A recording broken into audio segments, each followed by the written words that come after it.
الحمد لله وكفى وسلام على عباده الذين اصطفى أما بعد فأعوذ بالله من الشيطان الرجيم بسم الله الرحمن الرحيم سبحان الذي أسرى بعبده ليلا من المسجد الحرام إلى المسجد الأقصى الذي باركنا حوله لنريه من آياتنا إنه هو السميع البصير سبحان ربك رب العزة عما يصفون وسلام على المرسلين والحمد لله رب العالمين اللهم صل على سيدنا محمد وعلى آل سيدنا محمد وبارك وسلم اللهم صل على سيدنا محمد وعلى آل سيدنا محمد وبارك وسلم اللهم صل على سيدنا محمد وعلى آل سيدنا محمد وبارك وسلم. محترم بزرگوں، اللہ تبارک و تعالی نے اپنے کلام پاک میں ارشاد فرمایا، پاک ہے وہ ذات جس نے اپنے بندے کو راتوں رات مسجد حرام سے مسجد اقصی لے گئے۔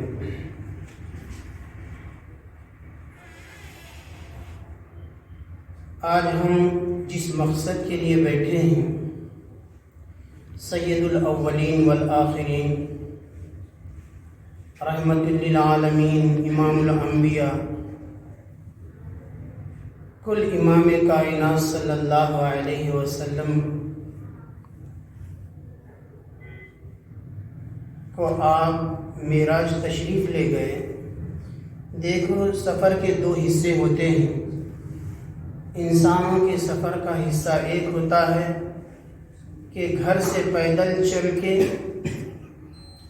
جس سواری جہاں پہ سواری ہوتی ہے وہاں تک کے جاتے ہیں، اور دوسرا مرحلہ جو ہوتا ہے سواری میں بیٹھ کے جس مقام پر جانا ہے اس مقام تک کے پہنچنا ہے۔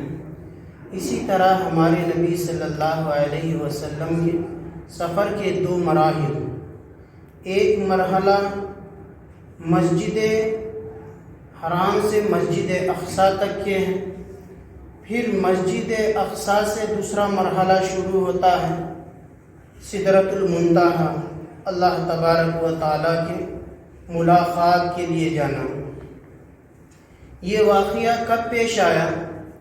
یہ واقعہ اس وقت پیش آیا جب اللہ کے رسول صلی اللہ علیہ وسلم کو کفار و مشرکین نے بہت ایذا پہنچائی۔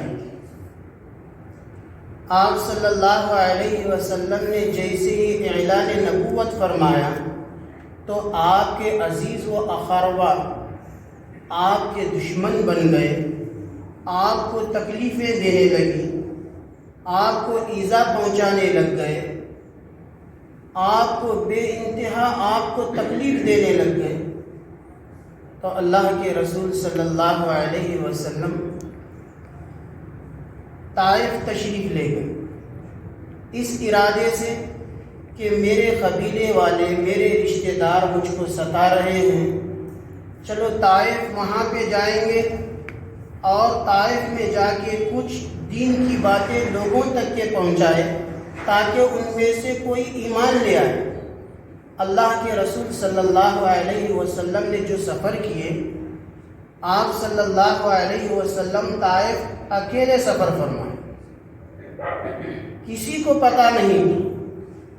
اگر پتہ ہوتا تو حضرت ابو بکر صدیق رضی اللہ تعالیٰ عنہ، حضرت عمر رضی اللہ تعالیٰ عنہ ساتھ ہوتے، مگر اللہ کے رسول صلی اللہ علیہ وسلم یہ سوچ کر طائف سفر کیے، اس وقت سفر فرمائے جبکہ ہمارے یہاں تو چھوڑو، عرب کے یہاں جہاں پہ ریگستان ہے، ریتیلی علاقہ ہے، گرمی کا دن جہاں پہ کیا ہے 52 اور 54 سیلسیس ڈگری گرمی ہوتی ہے، وہاں سے مکے سے طائف غالباً 80 کلومیٹر کا سفر ہے، جیسا کہ ہمارے یہاں سے گلبرگے کا سفر ہو، ہمارے یہاں سے کیا بیدر کا سفر ہو، ہمارے یہاں سے لاپور کا سفر ہو۔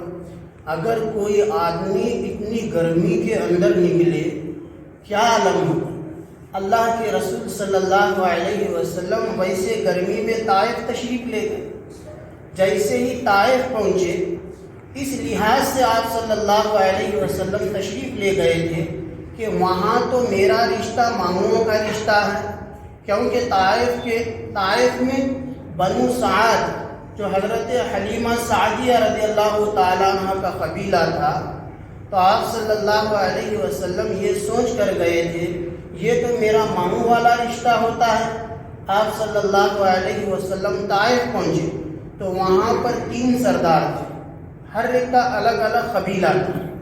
اللہ کے رسول صلی اللہ علیہ وسلم ان کے یہاں دین پہنچانے کے لیے دین کی دعوت دی، تو وہ جو 3 سردار تھے اس میں سے ایک کہنے لگا، کیا اللہ تبارک و تعالیٰ کو آپ کو ہی نبی بنانا تھا، آپ کو ہی رسول بنانا تھا، اس لیے میں آپ کو مانتا۔ دوسرا کہنے لگا، اگر واقعی میں آپ اللہ کے رسول ہیں تو میں آپ کے شان میں گستاخی نہیں کرنا چاہتا، اگر نعوذ باللہ آپ جھوٹے رسول ہیں تو میں جھوٹے رسول سے بات کرنا بھی میں گوارا نہیں کرتا۔ تیسرے نے تو سراسر انکار کر دیا کہ میں آپ کو نبی ہی نہیں مانتا، اور دوسری بات یہ کر دی اور کہا کہ دیکھو اب آپ یہاں سے واپس چلے جاؤ۔ اگر کوئی آدمی اتنی گرمی کے اندر سفر کرے، حالانکہ عرب مہمان نوازی میں اول تھے، مہمان نوازی کرتے تھے، مگر آپ صلی اللہ علیہ وسلم کو وہ سرداروں نے پانی بھی نہیں پوچھا، رہنے کے لیے نہیں کہا، کھانے کے لیے بھی کچھ پیش نہیں کیا، اور کہا کہ ساتھ ساتھ آپ یہاں سے واپس تشریف لے جائیں۔ اور بدماش قسم کے لڑکوں کو بلا کر کہا کہ دیکھو یہ ہمارے معبودوں کا انکار کرتے ہیں اور ایک خدا کی دعوت دیتے ہیں، لہٰذا ان کو طائف سے نکال دو۔ وہ بدماش قسم کے لڑکے جن کے ہاتھوں میں پتھر تھے آپ صلی اللہ علیہ وسلم کو مارنے لگ گئے، یہاں تک کہ آپ صلی اللہ علیہ وسلم کا جسم مبارک لہولہان ہو گیا اور آپ کے منہ مبارک کے اندر خون بھر گیا۔ اللہ کے رسول صلی اللہ علیہ وسلم بیٹھے ہوئے اداس ہیں، ایک باغ کے قریب گئے جہاں پہ ایک آدمی تھا جس کا نام اداس تھا۔ اس نے دیکھا کہ اللہ کے رسول صلی اللہ علیہ وسلم بیٹھے ہوئے ہیں، تو اس نے آ کر مہمان نوازی میں تو اول تھے۔ اس نے کہا کہ میرے یہاں باغیچے کے اندر میں انگور کے باغیچے کے اندر نوکری کرتا ہوں، لہٰذا میں میرے آقا سے اجازت لے کر آپ کی خدمت میں انگور پیش کروں۔ اس کا جو آقا تھا، اس کا جو مالک تھا شیبہ تھا، کافر تھا۔ جیسے ہی اس نے کیا اجازت طلب کی کہ ایک شخص ہیں بڑے دور سے آئے ہوئے ہیں، تھکے ماندہ ہیں، لولہان ہیں، کیا میں ان کو آپ کی اجازت سے انگور کھلا سکتا ہوں؟ تو اس نے اجازت دی۔ اللہ کے رسول صلی اللہ علیہ وسلم کی خدمت میں انگور لا کے پیش، پانی دیے، آپ صلی اللہ علیہ وسلم انگور کھائے اور پانی پیے، کچھ افاقہ۔ اللہ کے رسول صلی اللہ علیہ وسلم نے اس کو کہا کہ آپ کہاں کے رہنے والے ہیں؟ تو اس اداس نے کہا کہ میں نینوا کا رہنے والا ہوں۔ جیسے ہی نینوا کا نام لیا تو اللہ کے رسول صلی اللہ علیہ وسلم نے فرمایا، کیا آپ یوسف علیہ السلام کے شہر کے رہنے والے ہیں؟ حالانکہ عرب کے جو لوگ تھے یوسف علیہ السلام کو جانتے بھی نہیں۔ تو اس نے دیکھا یہ تو یوسف علیہ السلام کی بات کر رہے ہیں۔ اس نے کہا کہ آپ کیسا جانتے ہیں؟ تو اللہ کے رسول صلی اللہ علیہ وسلم نے فرمایا، یوسف بھی نبی تھے، اللہ کے پیغمبر تھے، میں بھی پیغمبر ہوں، میں بھی اللہ کا رسول ہوں، اس لیے یوسف میرے بھائی ہوتے۔ اس کے دل کے اندر ایمان جا گیا۔ اب اللہ کے رسول صلی اللہ علیہ وسلم غمگین، تو فرشتوں جو پہاڑوں کے اوپر اللہ تبارک و تعالیٰ نے جن فرشتوں کو معمور کیا تھا وہ فرشتوں کا سردار ہے، آ کر اللہ کے رسول صلی اللہ علیہ وسلم سے کہہ رہا ہے کہ اے نبی جی صلی اللہ علیہ وسلم، آپ اجازت دے تو یہ 2 پہاڑوں کو ملا دوں اور اس بستی کو کیا ہے پیس کر رکھ۔ تو اللہ کے رسول صلی اللہ علیہ وسلم نے اس وقت یہ کہا کہ میں دنیا کے اندر آیا ہوں رحمت للعالمین بن کے، میں لوگوں کی زحمت بن کے نہیں آیا ہوں، ان کو سزا دلانے کے لیے نہیں آیا، یہ لوگ مجھ کو جانتے نہیں، ان کے آنے والی نسل کم سے کم مجھ کو جانے گی، کلمہ گو ہوگی۔ اللہ کے رسول صلی اللہ علیہ وسلم اس وقت دعا بھی کیے، اے اللہ کیا آپ مجھ سے ناراض ہیں؟ جو مجھ کو دشمنوں کے حوالے کیے، جو غصے والے ہیں، اے اللہ اگر آپ ناراض ہیں تو میں جب تک کہ آپ کو راضی نہ کر لوں آپ کو میں مناؤں گا۔ اللہ کے رسول صلی اللہ علیہ وسلم نے دعا فرمائی اور آپ صلی اللہ علیہ وسلم نے دو جملے کہا، اے اللہ کاش کہ میرا کوئی یار ہوتا، میرا کوئی دلدار ہوتا، کم سے کم میں اس کے سامنے اپنے دل کی بات رکھ کے سکون حاصل کر۔ تو اللہ تبارک و تعالیٰ نے چند دنوں کے بعد میرا نصیب۔ آپ صلی اللہ علیہ وسلم ام ہانی کے گھر تشریف فرمائے۔ حضرت جبرائیل علیہ السلام کو اللہ تبارک و تعالیٰ نے بھیجا اور کہا کہ میرے نبی کی خدمت میں جائیے، اور جس طرح ہم اٹھاتے ہیں ویسا اٹھانے کے لیے نہیں، میرے نبی کو کوئی تکلیف نہ ہو، اس لیے اللہ تبارک و تعالیٰ نے حضرت جبرائیل علیہ السلام کو بھیجا۔ جبرائیل علیہ السلام حاضر ہوئے، اللہ کے رسول صلی اللہ علیہ وسلم کے قدموں کو بوسا۔ آپ صلی اللہ علیہ وسلم نیند سے بیدار ہوئے اور فرمایا کون؟ تو جبرائیل علیہ السلام کہنے لگے کہ میں جبرائیل ہوں، اللہ تبارک و تعالیٰ آپ کو سلام عرض کر رہے ہیں، اللہ تبارک و تعالیٰ آپ کو بلا رہے ہیں، تشریف لے جائیں۔ اللہ کے رسول صلی اللہ علیہ وسلم باہر نکلے گھر کے، وضو کیے، نماز پڑھے، اب وہاں سے سفر شروع ہو گیا۔ جبرائیل علیہ السلام ایک سواری لائے جس کا نام براق تھا۔ برق جس کو کہتے ہیں بجلی کی طرح کیا ہے، دوڑنے والی چیز، جہاں تک کہ ہماری نگاہ جاتی ہے اس کا پہلا قدم ہوتا۔ تو آپ صلی اللہ علیہ وسلم اس کے اوپر سوار ہوئے، مسجد حرام سے مسجد اقصی پہنچے، وہاں پہ دیکھے تو کیا ہے، انبیاء علیہم السلام وہاں پہ تشریف فرمائے۔ حضرت جبرائیل علیہ السلام نے کہا، اللہ کے رسول صلی اللہ علیہ وسلم صفیں کھڑی ہو گئی ہیں، امامت کے لیے آپ تشریف لیجیے۔ اب ہمارے دماغ کے اندر ایک سوال پیدا ہوتا ہے کہ اللہ تبارک و تعالیٰ نے ہمارے نبی صلی اللہ علیہ وسلم کو تمام اماموں، تمام انبیاء کا امام بنایا، آپ امامت کیوں کیے؟ دماغ کے اندر ایک سوال پیدا ہو، تمام انبیاء کی امامت آپ کیوں فرمائیں؟ اس لیے فرمائی اللہ تبارک و تعالیٰ نے تمام نبیوں سے ایک عہد لیا تھا، وَإِذْ أَخَذَ اللَّهُ مِيثَاقَ النَّبِيِّينَ لَمَّا آتَيْتُكُمْ، جب اللہ تبارک و تعالیٰ نے تمام انبیاء علیہ السلام سے ایک عہد لیا تھا کہ ایک آخری نبی آئیں گے، تمہاری کتابوں کی تصدیق کریں گے اور تمہارے انبیاء ہونے کی تصدیق کریں گے، کیا آپ ان کے اوپر ایمان لائیں گے؟ تو اس عہد کو پورا کرنے کے لیے اللہ تبارک و تعالیٰ نے تمام نبیوں کو جمع، اللہ کے رسول صلی اللہ علیہ وسلم امامت فرمائے۔ پھر وہاں سے ایک دوسری سواری شروع ہوئی جس کا نام رفرف، اس کے معنی آتے ہیں سیڑھی کے ہاتھ، جس کے اوپر سوار ہو کے آدمی چلا جاتا ہے بلندیوں میں۔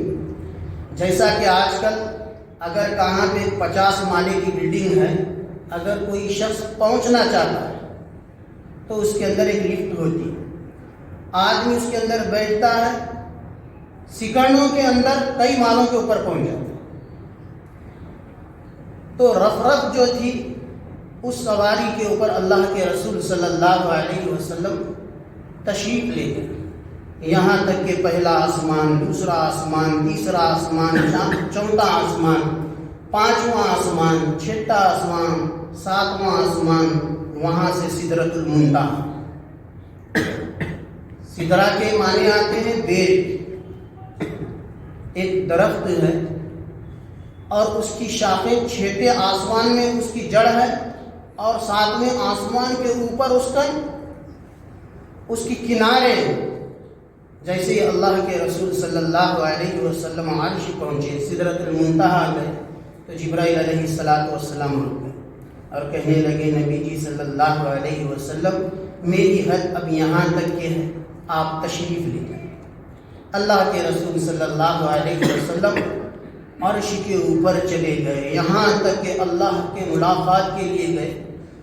تو بتاتے ہیں کہ آپ صلی اللہ علیہ وسلم اور خدا کے درمیان میں جس طرح تیر کی کمان ہوتی ہے، دو تیر کے کمان کے جو کنارے ملتے ہیں، اس طرح قریب ہوئے آپ صلی اللہ علیہ وسلم۔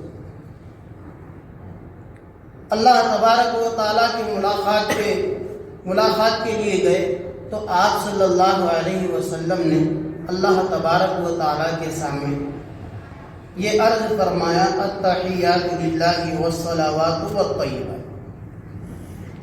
اے اللہ تبارک و تعالیٰ، میری قولی عبادتیں، میری فعلی عبادتیں، یہ سب تیرے لیے۔ اے اللہ، جو میری زبان سے نکلے عبادت وہ تیرے لیے، جو میرے جسم سے نکلے وہ عبادت تیرے لیے، مال سے جو نکلے وہ تیرے لیے۔ تو اللہ تبارک و تعالیٰ نے فرمایا، السلام علیکم ایھا النبی ورحمۃ اللہ وبرکاتہ۔ تین عبادتیں اللہ کے رسول صلی اللہ علیہ وسلم نے اللہ کی خدمت میں پیش فرمائی تو اللہ کی رحمت جوش میں آئی، اور اللہ نے تین جملے فرمائے، اے نبی صلی اللہ علیہ وسلم، آپ پر سلامتی ہے اور اللہ کی رحمتیں اور اللہ کی برکتیں۔ تو اللہ کے رسول صلی اللہ علیہ وسلم نے اس وقت بھی امت کو یاد کیا۔ آپ صلی اللہ علیہ وسلم نے دیکھا کہ خدا کی رحمت جوش میں ہے، کیوں نہ میں میرے امتیوں کو یاد کروں، السلام علینا وعلی عباد اللہ الصالحین، ہم پر بھی سلامتی ہو اور میرے امت کے نیک بندوں کے اوپر بھی سلامتی۔ تو فرشتوں نے سنا، انہوں نے کہا، اشہد ان لا الہ الا اللہ واشہد ان محمدا عبدہ ورسولہ۔ جب اللہ کے رسول صلی اللہ علیہ وسلم واپس آئے، اللہ کے حضور تحفے پہنچائے، تو ایک دوست دوسرے دوست کے پاس جب جاتا ہے، واپس لوٹتا ہے، تو وہ دوست کچھ تحفے بھی دے کے بھیجتا ہے۔ اللہ تبارک و تعالیٰ نے فرمایا، میرے محبوب، آپ ایک تحفہ لے کے جائیں، آپ کی امت کے لیے ایک تحفہ۔ اللہ کے رسول صلی اللہ علیہ وسلم نے فرمایا کہ اللہ تبارک و تعالیٰ، میری امت کا تحفہ کیا ہے؟ تو اللہ تبارک و تعالیٰ نے فرمایا، میرے محبوب، آپ کی امت کا تحفہ یہ ہے کہ 50 وقت کی نمازیں آپ کی امت کے لیے۔ اللہ کے رسول صلی اللہ علیہ وسلم خوش ہوئے، نمازیں لے کر چھٹے آسمان پہ آئے تو وہاں پہ حضرت موسیٰ علیہ السلام بیٹھے تھے۔ انہوں نے کہا، اللہ کے رسول صلی اللہ علیہ وسلم، اللہ نے آپ کو کس تحفے سے نوازا؟ تو اللہ کے رسول صلی اللہ علیہ وسلم نے فرمایا، اللہ تبارک و تعالیٰ نے میری امت کو 50 نمازیں دی ہیں۔ تو حضرت موسیٰ علیہ السلام نے فرمایا، اے اللہ کے رسول صلی اللہ علیہ وسلم، میری امت کے اوپر 2 نمازیں فرض تھی، میری امت اس کے اندر بھی کاہلی تھی، 2 وقت کی نماز نہیں پڑھ سکی، لہٰذا آپ اللہ تبارک و تعالیٰ کے دربار میں جائیے، کچھ کم کرا۔ اللہ کے رسول صلی اللہ علیہ وسلم گئے تو اللہ تبارک و تعالیٰ نے فرمایا 45 نماز۔ اسی طرح آپ صلی اللہ علیہ وسلم تشریف لے گئے، یہاں تک کہ 9 مرتبہ اللہ کے رسول صلی اللہ علیہ وسلم اللہ کے حضور پیش ہوئے۔ اللہ تبارک و تعالیٰ نے 9 مرتبہ 5 کرتے ہوئے یہاں تک کہ 5 نمازیں۔ تو کسی اشکال کرنے والے نے کہا کہ کیوں آپ صلی اللہ علیہ وسلم بار بار کیوں گئے؟ تو اللہ تبارک و تعالیٰ یہ چاہتے تھے کہ میرے محبوب کا مقام کیا ہے بتاؤ، وہ جب چاہے آئے میرا دیدار کرے اور چلا جائے۔ موسیٰ علیہ السلام بار بار ہمارے ذہن میں آتا ہے کیا موسیٰ علیہ السلام تو ہمارے نبی سے بڑھ کر علم تھا؟ نہیں، اللہ کے رسول صلی اللہ علیہ وسلم کو سب سے زیادہ علم تھا۔ موسیٰ علیہ السلام کو ہمارا رب بتلانا چاہتا کہ موسیٰ تم تو میرے مرید ہو اور میرے محبوب مراد ہو۔ اگر کوئی آدمی سفر کرنے لگ گیا، مثال کے طور پہ میں راستے سے جا رہا ہوں، ایک اجنبی آدمی اور کہہ رہا ہے کہ مولانا مجھ کو آپ سے ملنا ہے، میں کہوں گا کہ بھی میرا ایک مدرسہ ہے، وہاں پہ آفس ہے، وہاں پہ آؤ، میں ملاقات کروں۔ اگر میرا خاص کوئی دوست راستے میں مل جائے، کئی دنوں کے بعد مل رہا ہے، تو میرا دوست جیسے ہی ملے تو میں کیا کروں گا؟ اس کو میں ایڈریس نہیں دوں، بلکہ میرے گاڑی کے اندر بٹھا کے لے کے جاؤں گا، اس کی مہمان نوازی کروں۔ تو حضرت موسیٰ علیہ السلام مرید اور اللہ کے رسول صلی اللہ علیہ وسلم مراد۔ اللہ خود چاہتے تھے کہ میرے محبوب کو بلاؤں اور میرے عرش کے جو فرشتے ہیں ان کی بھی امامت کروں، اس لیے امام الملائکہ بھی کہا گیا آپ صلی اللہ علیہ وسلم۔ جیسے ہی 5 نمازیں لے کے آپ صلی اللہ علیہ وسلم تشریف لائے، اللہ تبارک و تعالیٰ نے فرمایا میرے محبوب آپ کی امت 5 وقت کی نماز پڑھے گی، ثواب میں ان کو 50 وقت نماز پڑھنے کا دوں۔ اللہ کے رسول صلی اللہ علیہ وسلم کائنات کے نظام کو موقوف کر رکھے تھے۔ آپ صلی اللہ علیہ وسلم فرماتے ہیں جیسے ہی میں معراج کو گیا، جنت اور جہنم کا مناظر دیکھے۔ جنت کے اندر کیا دیکھ رہا ہوں کہ کچھ لوگ کیا ہے، کوئی چیز لگا رہے ہیں اور اس کا پھل ساتھ کے ساتھ آتا ہے۔ تو اللہ کے رسول صلی اللہ علیہ وسلم نے فرمایا یہ کون لوگ ہیں جو فصل لگا رہے ہیں ساتھ کے ساتھ ان کا پھل آ رہا ہے؟ تو حضرت جبرائیل علیہ السلام نے فرمایا اللہ کے رسول صلی اللہ علیہ وسلم یہ آپ کی امت کی نیکیاں ہیں۔ آپ صلی اللہ علیہ وسلم جہنم کا مناظرہ کی، جہنم کے اندر دیکھے کہ ایک شخص کو فرشتے اس کا گلا دبا رہے ہیں، سختی سے اس کا گلا دبا رہے ہیں اور چھوڑ دے رہے ہیں، اس کو تکلیف ہو رہی ہے۔ تو اللہ کے رسول صلی اللہ علیہ وسلم نے فرمایا یہ کون شخص ہے؟ تو حضرت جبرائیل علیہ السلام نے فرمایا اے اللہ کے رسول صلی اللہ علیہ وسلم یہ آپ کے امت کے واعظ جو عالم حافظ جو ہوتے ہیں وہ لوگوں کے اندر اپنے واعظ کے ذریعے تفرقہ پیدا کرتے تھے، امت کو توڑتے تھے، اس لیے ان کی سزا یہ ہے کہ فرشتے ان کے گلوں کو دباتے ہیں طاقت سے اور چھوڑ دیتے ہیں۔ دوسرا اللہ کے رسول صلی اللہ علیہ وسلم نے دیکھا کہ کچھ عورتیں جن کی آوازیں کتوں کی طرح چیخ رہی ہیں۔ تو اللہ کے رسول صلی اللہ علیہ وسلم نے فرمایا جبرائیل یہ کون ہیں؟ تو حضرت جبرائیل علیہ السلام نے فرمایا اللہ کے رسول صلی اللہ علیہ وسلم یہ آپ کی امت کی عورتیں ہیں جو اپنے شوہروں کے ساتھ بدسلوکی سے پیش آتے ہیں، شوہروں کو ستاتے ہیں۔ ان کی سزا یہ ہے کہ اللہ تبارک و تعالیٰ ان کی سزا یہ ہے کہ یہ کتوں کے مانند چیختی ہیں۔ آپ صلی اللہ علیہ وسلم نے دیکھا کچھ لوگ ہیں جن کے منہوں کے اوپر شرمگاہیں ہیں، اس شرمگاہ کے اندر سے خون اور پیپ آ رہا ہے، وہ پی رہے ہیں۔ اللہ کے رسول صلی اللہ علیہ وسلم نے فرمایا کون لوگ؟ تو جبرائیل علیہ السلام نے فرمایا اللہ کے رسول صلی اللہ علیہ وسلم یہ آپ کے امت کے زناکار لوگ ہیں، زانی، زنا کرنے والے۔ پھر اللہ کے رسول صلی اللہ علیہ وسلم نے دیکھا کہ کچھ لوگ ہیں اپنا ہی گوشت کاٹ کر کھا رہے ہیں۔ تو اللہ کے رسول صلی اللہ علیہ وسلم نے فرمایا جبرائیل یہ کون لوگ ہیں جو اپنا ہی خود گوشت کو کاٹ کر کھا رہے ہیں.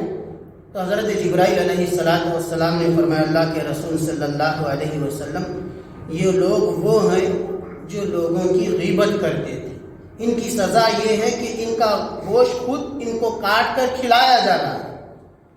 تو میرے محترم بزرگوں، جب اللہ کے رسول صلی اللہ علیہ وسلم واپس تشریف لائے تو آپ صلی اللہ علیہ وسلم نے فرمایا جس پانی سے میں وضو کر کے گیا تھا وہ پانی جاری تھا، اور جس بستر کے اوپر میں آرام فرما رہا تھا تو اس کے اندر ابھی بھی گرماہٹ تھی، کیونکہ اللہ تبارک و تعالیٰ نے کائنات کا نظام موقوف کر رکھے کہ میرے محبوب آ رہے ہیں.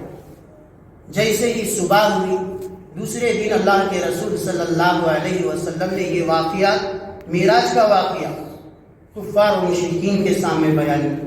وہ مذاق کرنے لگے. چند لمحوں کے اندر ساتوں زمین ساتوں آسمان کا سیر کرے اور جنت جہنم کا مناظر بھی دیکھ کے آئے، اور مسجد حرام سے مسجد اقصی چند لمحوں کے اندر. تو وہاں سے ابو جہل اٹھا اور جانے لگا. راستے میں حضرت ابو بکر صدیق رضی اللہ تعالیٰ عنہ کہنے لگے ابو بکر ایک بات کو آپ یقین کر سکتے ہیں؟ تو حضرت ابو بکر صدیق رضی اللہ تعالیٰ عنہ نے کہا کہ آپ بولیے. تو وہ ابو جہل کہنے لگا کہ ایک شخص دعویٰ کر رہے ہیں کہ مسجد حرام سے مسجد اقصی گئے، پھر مسجد اقصی کے ساتوں آسمان کے اوپر چلے گئے، جنت اور جہنم کے مناظر دیکھ کے آئے. تو حضرت ابو بکر صدیق رضی اللہ تعالیٰ عنہ نے فرمایا کون کہہ رہے ہیں؟ تو ابو جہل کہنے لگا تمہارے دوست حضرت محمد رسول اللہ صلی اللہ علیہ وسلم. تو حضرت ابو بکر صدیق رضی اللہ تعالیٰ عنہ نے کہا جب میرے محبوب کہہ رہے ہوں گے تو سچ ہے، میں ان کی صداقت کرتا ہوں. تو اسی وقت اللہ تبارک و تعالیٰ نے حضرت ابو بکر کو صدیق کا لقب دے. اللہ کے رسول صلی اللہ علیہ وسلم جو تحفہ لے کے آئے، جس کو آپ صلی اللہ علیہ وسلم نے فرمایا قرۃ عینی فی الصلاۃ، میری آنکھوں کی ٹھنڈک نماز میں. الصلاۃ معراج المؤمنین، مومن کی معراج نماز کے اندر ہے. اللہ تبارک و تعالیٰ کہے میرے بندے اگر میرا قرب حاصل کرنا ہے، اپنے دل کی آنکھوں کی ٹھنڈک پہنچانا ہے، یہ آنکھ مراد نہیں ہے، دل کی آنکھ. مومن کی معراج یہ ہے کہ وہ 5 وقت نماز پڑھے. حدیث کے اندر آتا ہے اللہ کے رسول صلی اللہ علیہ وسلم نے فرمایا منافق والی نماز مت پڑھو. صحابہ نے فرمایا اللہ کے رسول صلی اللہ علیہ وسلم منافق والی نماز پڑھو. تو آپ صلی اللہ علیہ وسلم نے فرمایا نماز کا وقت ہو رہا ہے اور آدمی اس وقت کو ٹال کے آخری وقت کے اندر یہاں تک کہ قضا کا وقت آ جائے جب پڑھ رہا ہے تو یہ منافق والی نماز. اللہ کے رسول صلی اللہ علیہ وسلم ایک مرتبہ اپنے صحابہ کے سامنے یہ ارادہ ظاہر فرمایا کہ میرا جی چاہتا ہے کہ جو نماز نہیں پڑھتے ان کے گھروں کو آگ لگا. ایک مرتبہ اللہ کے رسول صلی اللہ علیہ وسلم فجر کے وقت آپ صلی اللہ علیہ وسلم کہہ رہے ہیں کہ میرا جی چاہتا ہے کہ کسی کو آگے بڑھاؤں نماز کے لیے اور میں مدینہ منورہ کے اندر دیکھوں جو لوگ بلا عذر کے اپنے گھروں کے اندر نماز پڑھتے ہیں کہ میرا جی چاہتا ہے کہ ان کے گھروں کو آگ لگا دوں. کتنی سخت وعید ہے.